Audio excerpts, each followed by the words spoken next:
Hey, happy frickin' Memorial Day. You know what I did today? What'd you do today? Napped. Not a lot. And ate. And slept in. It was pretty good. Did you have a nice nap? I did. But woke up too early. But we had to get to the stuff. This week was your pick. It was. Something we had both seen but wanted a refresher on. You want to take us through it? Yeah. All right, go to it. I chose the movie Shopgirl from 2005. It's based on a novella written by Steve Martin. Yes, that's Steve Martin. And to sum it up very quickly. Well, who was in it? Steve Martin and Claire Danes play the main characters. I would say Jason Schwartzman plays Jeremy. Claire Steve Danes Martin plays Steve Martin plays Ray. Yeah. And Claire Danes plays Mirabelle. And Jason Schwartzman, interesting side note, is the son or nephew of Talia Shire. Who's Talia Shire? Adrian from the Rocky movies. Which you never saw. I'll just take your words for it. She was also in The Godfather. She was Michael Corleone's sister. She's a big name, but from more previous to my generation. But she's been in the movie business for a long time. I can't remember her name in the... Anyone who's into movies is hating this right now that I don't remember her name, but she was the Michael's sister, and she was the one who got smacked around. She married some guy in the first Godfather and got smacked around, but Schwartzman was... Oh, she was married to Jack Schwartzman. So that's her son, yeah. Jack Schwartzman was a producer who also did that BMX movie I was so fond of as a kid, Rad, which have nothing to do with this movie. Anyway. She's a member of the Coppola family? Yeah. Yeah. She's best known for her roles as Connie. Connie, that's it. Okay. Wow, I've never heard of her. Sorry, Talia. Solid IMDb work there. Thank you. So, back to our movie. Yeah, we Clinical Perspectives categorize the movie as a depiction of depressive disorders, which... Well, first I think we should give a little synopsis to explain that. Yeah, go to it. So it's based, again, like we said, on Steve Martin's novella, also titled Shopgirl, and Claire Danes' character, Mirabelle, is a lonely and depressed glove sales woman at Saks Fifth Avenue, and she just stands behind a counter all day, and hopes that there'll be some kind of customer interaction, and then maybe somebody will buy a pair of super expensive fancy gloves, and goes back to her apartment and just does the same thing every day. Wouldn't you say? Yeah, but the one through the slide deck that you put together, she practices a coping mechanism called self-erasure. I saw that. I looked it up. Yeah, she's an artist, and she shows in galleries, but her medium, she photographs herself and then kind of obscures the image of herself. So you can't make out a lot of features, and then she surrounds it with etchings in charcoal. So it's interesting work, but it's a reflection of how she doesn't have much of an identity. She just kind of exists. Yeah. And she does... Go ahead. No, that's it. I was just going to say, and she does one, every 6 months, she said. So it's not a regular thing. And sometimes she says that they sell at the gallery. But I think, like you were saying, she just does them. It's almost like a self-preservation kind of thing. It's some kind of odd personal therapy. was I with the? It's funny because when we built this, or when you built the slide deck, it spends a lot of the entire slide deck is, at least the sources that you pulled were built around understanding different forms of psychopathy in cinema. Yeah. And I'm curious how much this would be an interesting interview for Steve Martin, just to say, you know, hey, we do this podcast and all the sources that we pulled referenced and built conversations, or our conversation around psychopathy and psychological disorders in film.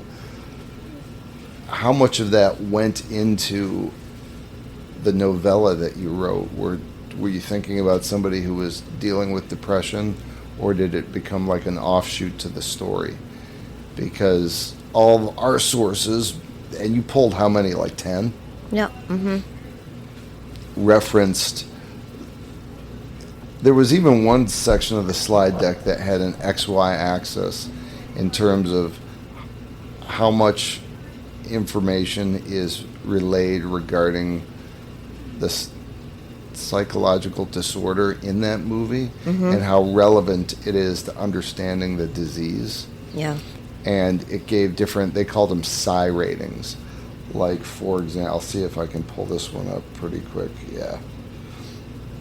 I don't know what's happening when I try to pull these up. It's not grabbing the one I want.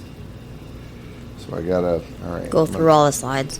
Yeah, it doesn't do it right. So Psi 1 is a depiction for providing your information only. Don't bother with the film. It's just kind of it's referenced. And then like Psi 3 is a good film relevant to your education as a mental health professional. And then Psi 5 would be a must-see film that combines artistry with psychological relevance. And Shopgirl, they classified it as a 2. Yeah. Again, we didn't read the novella, but there are things about Mirabelle that it's so interesting when we build these, because you see it, but to have the AI put it into words and to create a sketch around the characters and what they're dealing with, and the elements in the movie that reference back to what that character is thinking and how they process information is really fascinating. Like, for example, the clinical state, it talks about Mirabelle as being currently prescribed antidepressants. You don't really find this out. You just see her as, I'd say for like the first 20, 30 minutes, it's a single woman living in LA, kind of trying to find her way. She meets Jason Schwartzman, who is emotionally available but emotionally immature. And then they have this, I guess you'd call it they kind of have a fling, but it's haphazard and clumsy. And then she gets hit on at work by Ray, who's, you got to admit, it was a classy, at least in the movie, we talked about this, that he sends her a pair of gloves from her shop that she buys. Yeah. That, like, just on the surface level, like, why would you send me gloves from my own job? That's just kind of a weak gift. It's like, it does kind of underpin him as a person that he hasn't really spent the time to get to know her. He just sends her something from work. And then how did he get her address? You and I went back and forth about this. I'm so confused by that detail. Well, later in the movie, it does come up briefly about how he got her address, but even so. It does? What was it? He did some sleuthing and behind the scenes figuring out, but it's still odd. Especially like in 2026, any woman under the age of 40 would be saying stalker.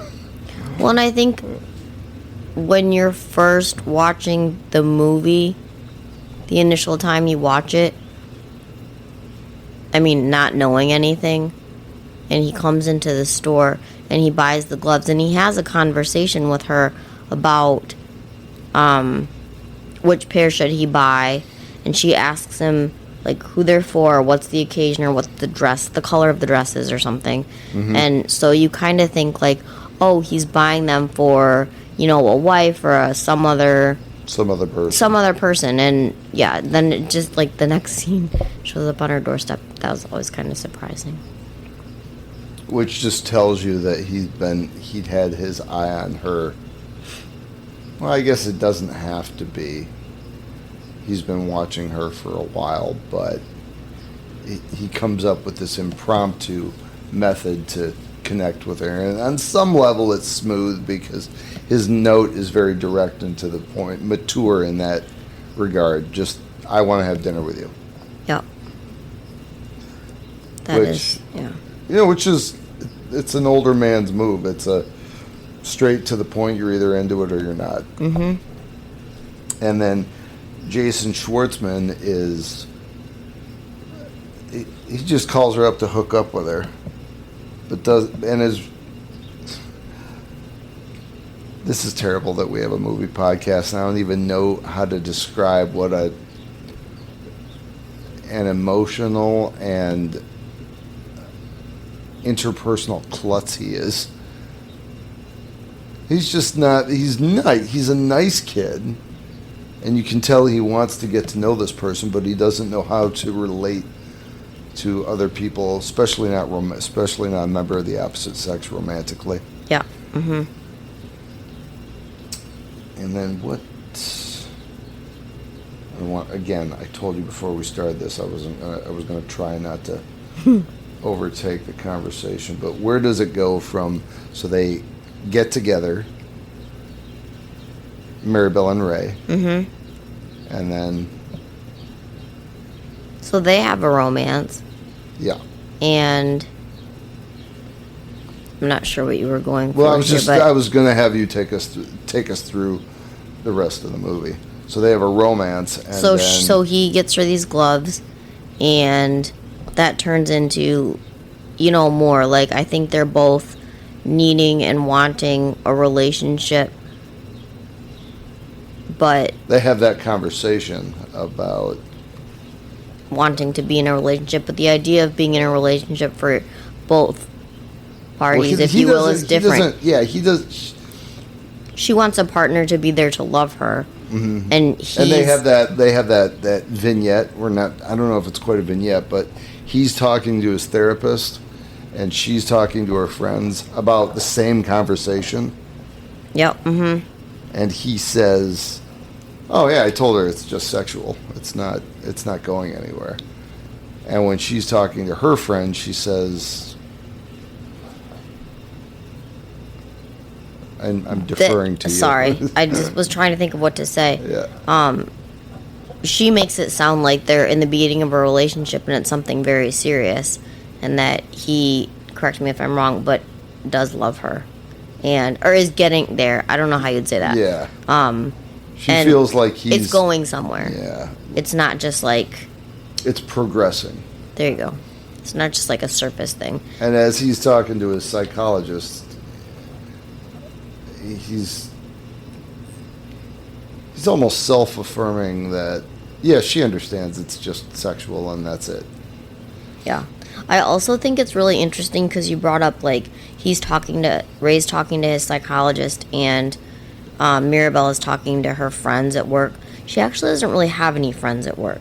She's like kind of a loner. She comes into work, she goes to her position. Yeah, these are like people she has lunch with or something. So I just always think that's interesting because they're like, they see something in her that something has happened at work, some kind of relationship with a mystery person, and they're like, let's all go out to dinner. Yeah, it's like it's almost like, I've told you about this about LA. It's sort of a city of vampires, in that they notice, like, hey, there's a change in you. You're happier. You're wearing that dress. Where'd you get? You got that dress from work, and you have a certain there's something about your walk, your head, your chin is up, you're smiling, something is different, and we want to know what it want is. To grab onto it. Yeah, and what can we have a piece of it? Even that quote unquote friend of hers tries to hook up with Ray Porter. Yeah. But that comically misfires, and to another character's benefit, and you got to admit that was kind of a nice thing to see. Yes, it was. It was. I didn't think that. Well, I don't want to give it away. Yeah, I guess so. I won't say anything else about that. But okay. The progression, though, you're almost waiting for, like, what's the, not the foil, but what's the antagonist to this story, and then you see her throw away pills, and you start to wonder. That's a big part of it. Yeah, you start to wonder, especially since she's in LA, you find out that she's from Vermont, and she's been there a while and lives by herself up in the hills. That I don't think they directly reference it, but you start to wonder. This is a common thing with people who suffer from depression or other psychotic illnesses, that if they're on medication, they start to feel better, and they discard. They're like, all right, I'm better, I'm cured now, I don't need the medication anymore, and they throw it away, which is what she does. And I can't believe, but yeah, okay. You can't believe what? I mean, I can't talk because I've never been there before, but I can't believe that if you were depressed and needed to be on medication and your doctor prescribed medicine for you, and then, like you said, I mean, great, it's really working for you, and then one day you're like, I don't need it anymore. Like, that to me, when I see that in the movie, like, I think, wouldn't her doctor have said, like, you always need to take this or something? Yeah, but I think that's a little bit of a blur between the illnesses. Like, if you're, I think I told you a while back, I had a roommate when I lived in Chicago, who was, for a year, he paid rent. Yeah. And then inexplicably, he just dropped off the map. He was there. Yep. He would come home real late and leave real early, and I had to catch him and be like, hey, you're 2 weeks late on the rent. What's going on? And he paid part of it that next day. Yeah. And then he just didn't come home. And what I found out was, like, he didn't come back at all. He went and lived under a bridge. Oh, yeah, you did. Yeah, I remember all this. And what I found out was, like, he was an actor and gay, and I think not that those two things go hand in hand, but he may have also been dealing with some kind of relationship issue, and I know he worked at some type of museum, and that job I don't know if it ended or what, but there was some kind of catalyst, and he stopped taking his medication. Okay. And yeah, he just vanished. And I remember I bumped into him through the person I met him with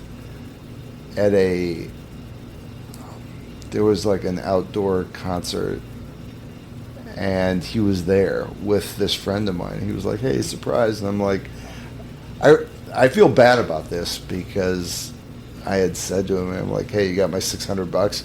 Yeah. And he was, and it was really insensitive of me, and I still kind of regret it, because I didn't recognize what really happened to him. I just thought he abandoned everything, and it turned out he had a psychotic episode and just forced himself to become homeless. He stopped taking his meds altogether, and even his folks reached out to me, and because he had stuff in storage at my place, and I'm like, I can't just keep that.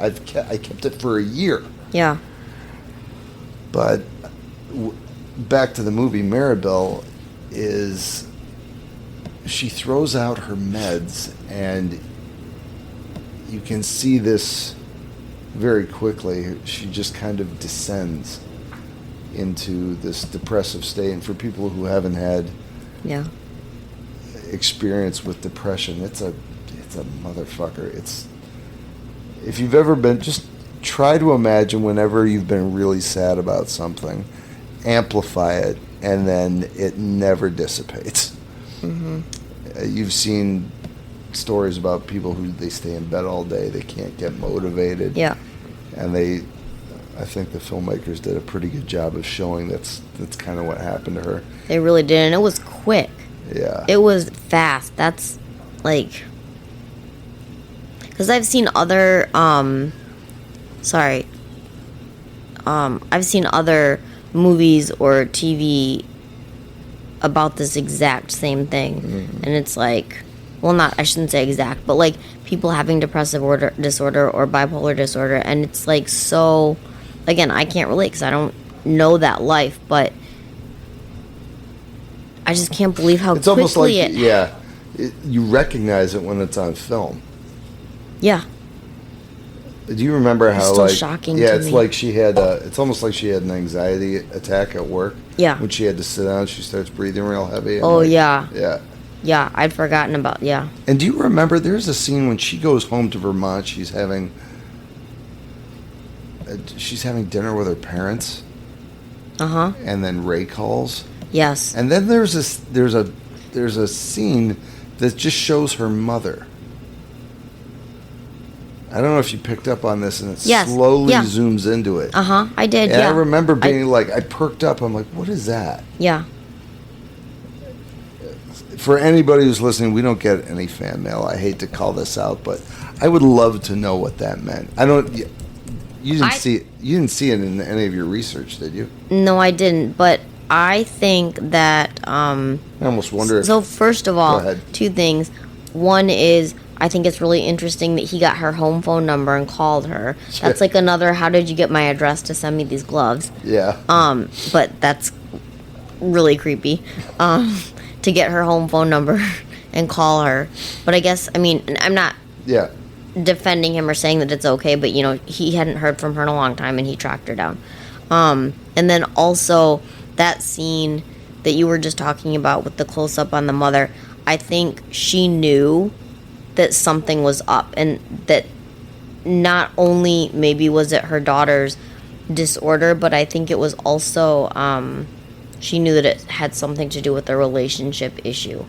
To me, it didn't seem like her family knew, her mom and dad knew the details of the situation, but I think when she got the phone call, and then Mirabelle answered the phone, and it was kind of like quiet and silent, awkward, I think that her mom was like, something's up, and she knew exactly, because I think it's like a mom's instinct, they say, like to know that that's what it was. Like, it wasn't, I don't know, I'm just making it up here, but like, it wasn't a call from work saying, are you coming in next week or something? Yeah. It was like, her mom had a gut feeling that it was right. Yeah, I get it. So I really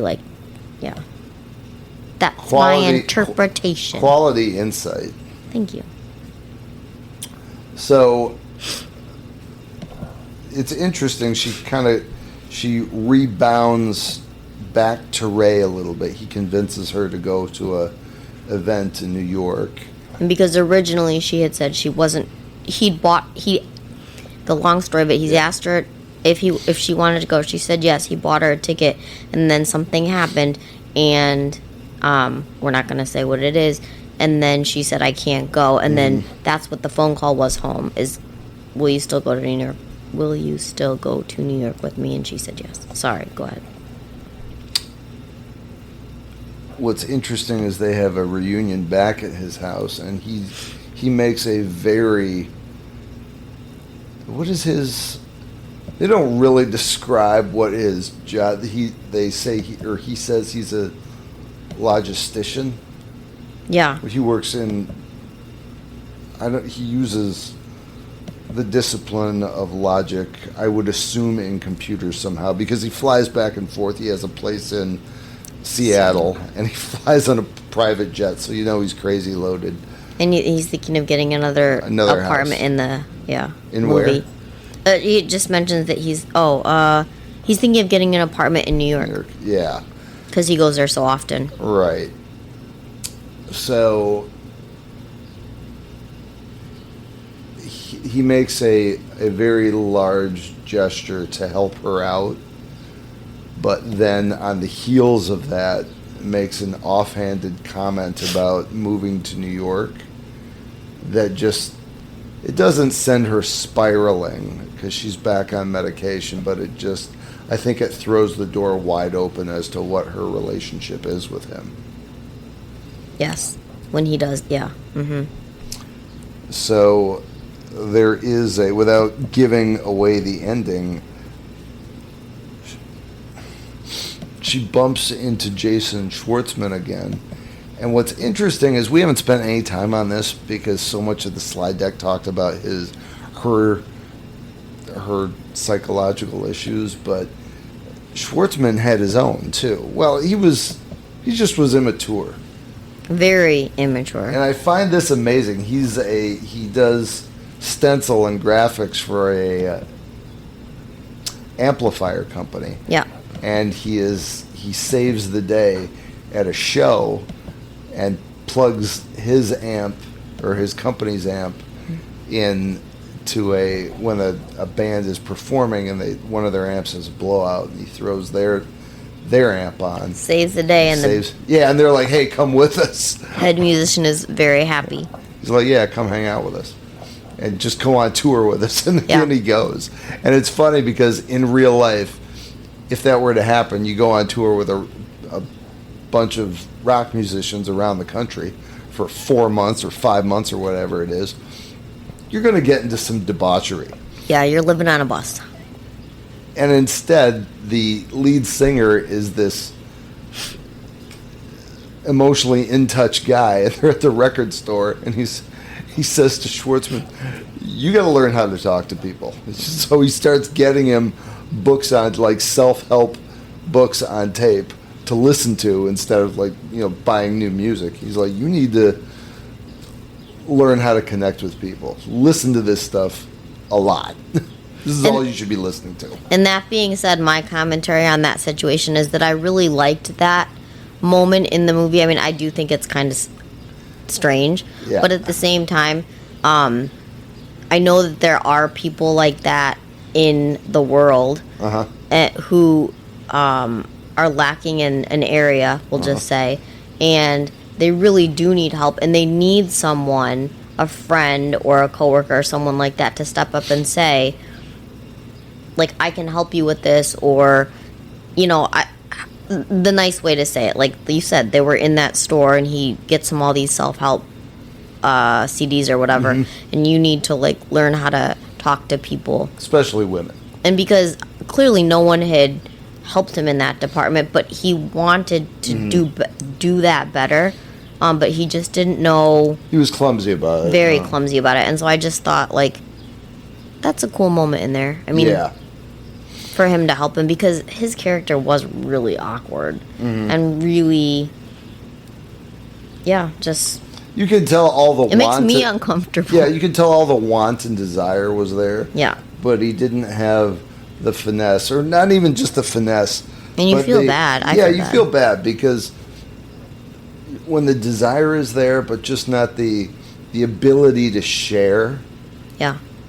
Which is really what opens up the ability to have a dialogue. Mm-hmm. And that, as much as anything else, needs to be learned or taught or led by example. Yeah. And he clearly didn't have that. And then he finds this on a rock bus.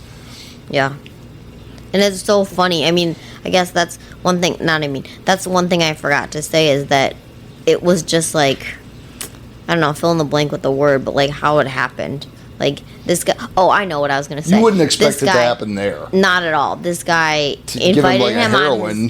Give him I believe that you would get him hooked on heroin, but I wouldn't believe him doing that. We drink alcohol and do drugs. Yeah. And when we're not performing, like what, or when we are, but what, come join us. And,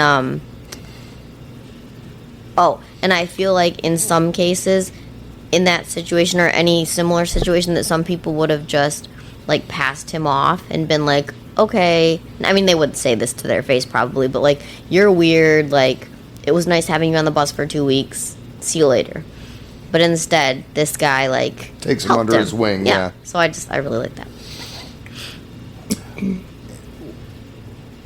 This is the part we always struggle, or I struggle with, is not giving away the ending. But there is, I would imagine if you're listening to this, or if you can kind of probably piece together what the logical conclusion is. But what is funny to me about Ray's character is he works so hard to keep this person at a distance. He's older than I am. He's got to be approaching his 60s at this point. I would say. He hooks up with a younger woman, but he keeps her. It's very obvious as you look through the slide deck what he's trying to do. He's trying to keep this person at arm's length. Yeah. And you think to yourself, why? Mm-hmm. Now, I can understand it as a young guy. Mm-hmm. You don't want too many attachments. Mm-hmm.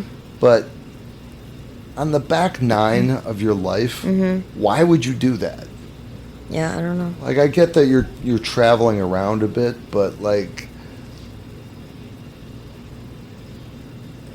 what becomes clear as you get older is the need to have connection. Mm-hmm. And everybody's on a different path, so we can't raise, like, an imagined person. Mm-hmm. But, like, if you were Ray's friend, Ray has this realization at the end. I think your mic's going to slide off the end there. You might want to slide it in. See what I mean? Mm-hmm. Yeah. Thank you. Or tilt the one towards you in a little bit. So it can, I don't want it to fall off while you're talking. You kind of feel that if Ray had a friend, even another guy, to see them together and be like, why are you why do you just have a physical relationship with this woman? Like, you're not going to have kids. I think he did have another quote friend who did ask him about that, because didn't he go out, he did, I shouldn't say didn't he went out to dinner with a lady who I think he'd had a relationship before. Yeah, right. And she, I guess, understood what the relationship with Ray what a relationship with Ray would be like. And when she asked him if he was seeing anybody, and then other detailed questions about that, she asked him if Mirabelle knew what being in a relationship with him was like. And I think a lot of that was because, didn't it come up that she was, like, a lot younger than him? Mm-hmm, and that she... And I think that other lady knew that in that situation, being on her side, not, like, could relate to her more.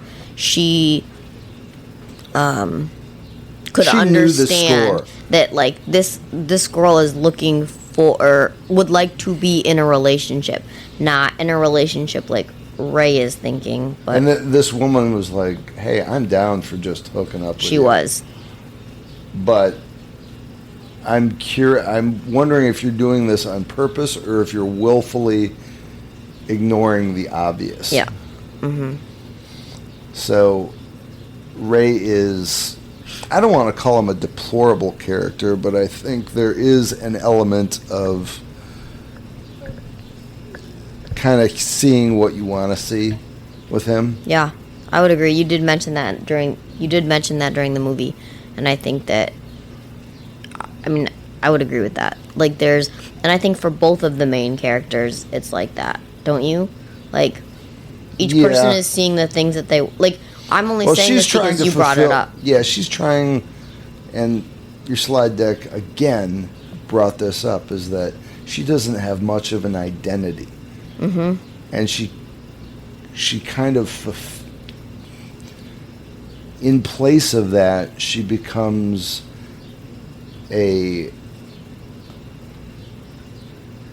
she allows Ray to be the sugar daddy, and she fills the role of the younger person servicing him. Mm-hmm. Mm-hmm. You know, without putting a word to it, you have to have some kind of presence to be that girl. Yeah. And she accepts that in the short term as her role as a kept woman, even though there's clearly a deeper desire to have an actual connection. Mm-hmm. And she kind of accepts that I'm getting some kind of attention, which is better than living in the void of Los Angeles, doing something that is on the verge of not mattering at this shop. Mm-hmm.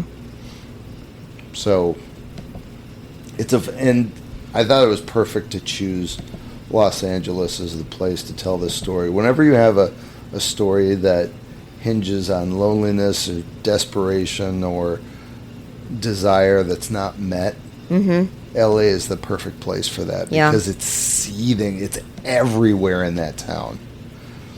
Especially with it just hit home for me, having lived there, knowing what it's like to desire an outcome, looking out your window, seeing lots of the haves, the people who have what you want, it being beautiful and sunny all the time, but realizing it can be so far away from you. Mm-hmm. I think Mirabelle was just kind of created to highlight that I don't point. know what that was. I don't know either. But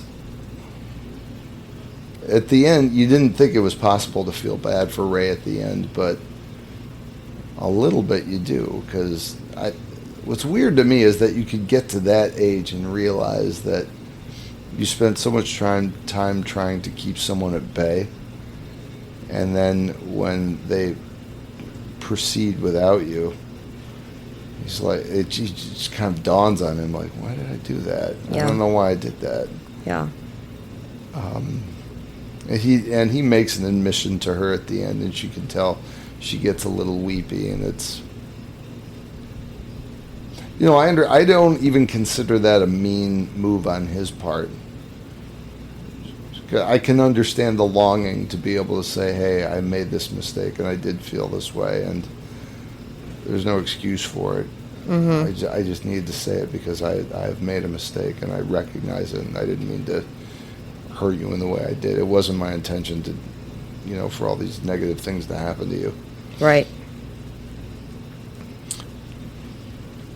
So it's hard to recommend a movie like this, even though making the recommendation is difficult, because there's components of it that are really, especially the stuff with Schwartzman. A lot of it is comical, but there's so many sections of this movie that are, I don't want to call it a downer. There's almost a bittersweet quality to it. Yeah. I wouldn't say it's a downer.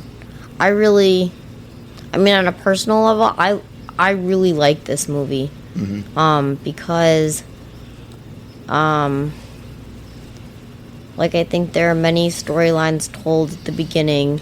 You see them happen throughout the movie, so there's kind of like a middle, and then there's an end. And when I was the first time that I saw it a long time ago, I thought, like, what is going to happen? Where is this movie going?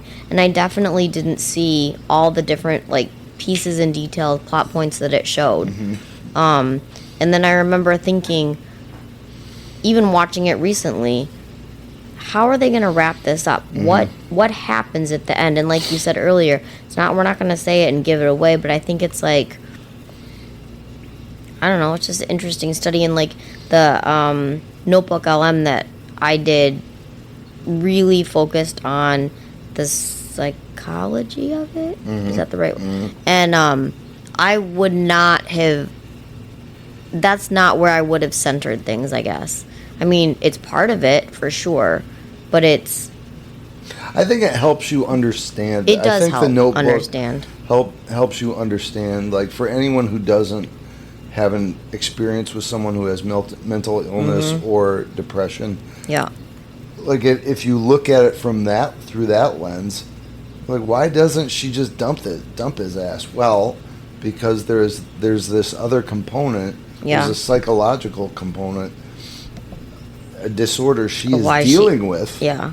And her breakup or her unfulfilled relationship is compounding that. It's not as simple as, hey, this guy doesn't want what I want. You can't look at it through that lens. And for her, it's more complicated. Yeah, and Notebook helps us kind of break out, look, there's a psychology thing that's happening within this person and within this person. Yeah, I was going to say it's not people. Just, that's right. It's not just her. Right.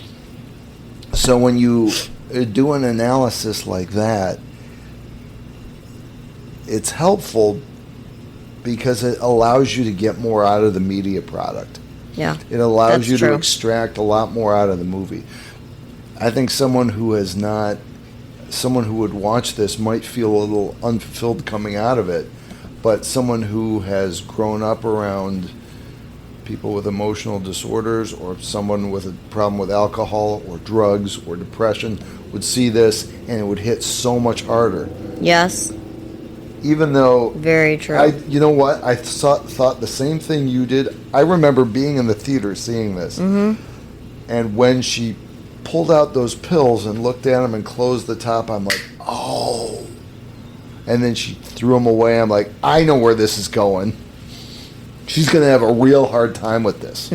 Because it's not going the way she wants it to. It's not just the relationship isn't going to... She thinks it's going to develop, and he's just in it for a good time and for someone to be around, someone to be a sugar daddy to. It's not just the relationship isn't going to work out. She has all this other psychological crap that she has to deal with. This is going to be an amplifier to it. Right. And when he makes that admission to her, she's such a great actress. It's so visceral. Like it's almost like something is being like surgically removed from her without anesthetic, the clear agony that she's in. So, even if you weren't around those kind of psychological problems, I don't know. People have so many different perspectives they bring to seeing a movie. I feel like I was critiqued at Toastmasters for using the terminology like. Okay. So all these things, all these parts of conversation, I have to learn to edit out. But every audience member views a film through a lens with different tones to it and different filters to it. So I feel that the challenge for a filmmaker, you can't connect with everybody, but you have these, it's almost like if you're looking through a filter, there are these certain through lines that the filmmaker wants to get through every potential filter of every audience member and just connect and be like, oh, I remember what a breakup felt like. Even if you don't understand all the other psychological things that are going on, you can connect at least with that feeling. Right. And I just remember that. Like, I'll never forget that scene with the note. Just, oh my God, that just gutted me. So, and other people will see it and be like, I don't see what the big deal is. Like, well, I don't know if you've ever been hurt like that or you're pretending it like you don't feel it, but if you've been hurt like that, you don't forget it. Oh, look at that. What? Is it time? It's time, but finish up. I was just going to say, excuse me, that the emotions in this movie, I think, were really high. There are really high highs and there were really, really low lows. But again, I feel like it kind of all came together. worthwhile to see if I think so. if you have a desire to understand how psychology or just mental health will impact your relationships with other people. I don't like to rate movies. I don't think that's really fair, but we wouldn't watch it if we didn't get something out of it. So when you get a chance, I would recommend it. I would. You have to have the conversation with somebody. So like, what are you in the mood for? If you want something mindless, this isn't for you. No, this is not that movie. You have to watch it when you're, in kind of the right mood. Yeah, and you know what I would suggest is watch it with somebody you love. Watch it with someone that you have a stable relationship with, so you can actually. But if you're a single person longing for love, don't watch this yet at this stage in your life. I wouldn't. I think and not to say that you couldn't handle it. I personally, if I was in that frame, I'd have a hard time with it. It would bum me out. But if I almost feel like it was made for people who have ascended that ladder or gotten to that point. What point? Where they're in a stable or a loving relationship. I think it makes it easier to digest. Yeah, that's my perspective. I can see that. We're going to pick this up at a later bat time and bat channel because we're at over 45. Okay. And are we going to do Power Ballad next? Yep. We are? We are. So next week, we saw it last week. You'll get the review. More on this later because I'm going to run our podcast through AI to see if we can get a better reach going forward. But thanks for listening. Hugs and oh wait, I didn't do a recipe again. Oh, I'll do real quick. I'll do the sandwich I made. Okay. This was amazing. Amazing. So it was a loaded grilled cheese sandwich. And here's what I did. So artisan bread, don't get anything from Meijer, get something from Real Bakery, sliced. So buttered on one side of each of the slice, and then on that you're going to want to we use two different cheeses. We use the spicy Colby and what was the other one? It was some kind of baked cheese. You can use whatever you want, but get a little inventive. Not plain cheese. No slices. Get something spicy and some kind of like a baking cheese or a baked cheese, and then sliced hair thin sliced ribeye, which I pan seared into just like little. They're almost like strips of bacon, and then chopped peppers, onions, zucchini, spiralize the zucchini and chop the pepper and onion.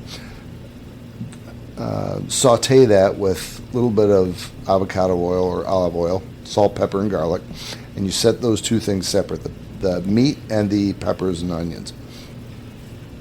Then you combine them on the sandwich with sliced avocado, and then, of course, Hey Honey's hot pepper honey. And then what was the green stuff we used? Chimichurri, which if you can find a good one, on the other side of the sandwich, on the side that you don't put the hot honey on, jam it together, and then just sear it like you do a regular grilled cheese sandwich. It's going to be tough, I'm going to tell you this right now, to keep it all together. You're going to have to figure out how to be an artisan to flip this thing because it is a fat sandwich. But how'd I do? Very good. Oh, you mean not right now with the recipe. How did you do with the sandwich? Yep. Amazing. It was so good. I know you think that because she's the other half of the podcast, she has to say these things. Nope. We've made some stinkers. And we've chosen to forget them. We've made a couple of pasta dishes that went absolute nowhere. But this was dynamite. It was so good. It was like, I've always honestly wondered, like, when people say like every bite is better than the last, I'm like, that can't really be true. How? No way. This is that sandwich for me. Like, I was like, oh, I get it now. I really get it. We made it 2 nights in a row. Well, you made it 2 nights in a row. So hair thin sliced ribeye, and just fry it up with butter and set it aside. And the chimichurri and the hot pepper honey, don't skimp on that. It's worth it. Oh my gosh, the flavors and the spice is so good. Nailed it. Even included that. All right, we got to go. Okay. Hugs and kisses. Toodaloo. Thank you.